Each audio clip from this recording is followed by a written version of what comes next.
Maglinis tayo mga idol ang aking garden para yung yung damo ito ay huwag mo itapon para gagawin natin ng abono mga idol. Oh. Ganito lang yung paglinis mga idol, dapat siya tinutusok yung ilalim niya para yung ugat mamatay. Tapos itong naman itong damo, dapat dito lang siya para gawin siyang fertilizer siya mga idol. Mabubulok na lang dito eh. Kaya dito dito ko lang nilalagay. Pag natapos ko ng linisan, ganyan lang siya, lagay ko lang diyan. Tapos para gagawin siyang fertilizer kasi yan eh. Ganito ginagawa ko mga idol tuwing umaga. Naglilinis talaga ako dito. Kumbaga binadget ko na yung oras ko mga idol sa dito.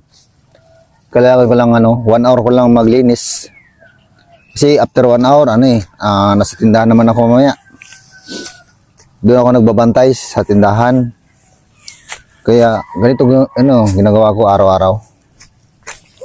Linis konti para hindi naman dumami yung mga damo.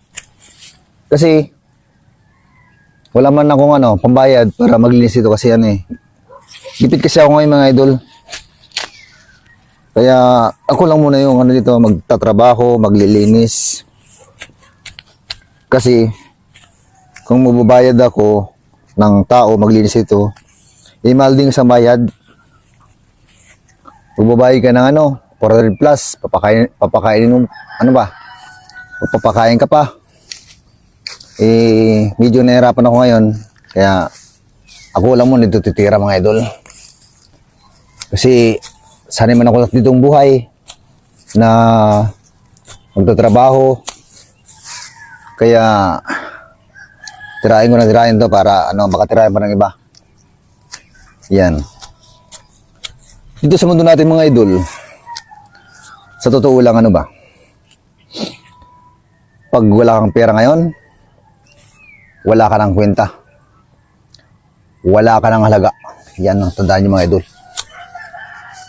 Kasi nung mapira pa ako mga idol, mataas yung halaga ko. Yan, sa totoo lang.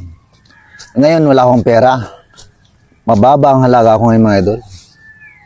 Walang nagmamahal sa akin ngayon. Kaya mahirap talaga mga idol pag walang pera, sa totoo lang. Walang nagmamahal sa'yo. Ganyan yung buhay natin dito sa mundo mga idol. Kitandaan nyo mga idol.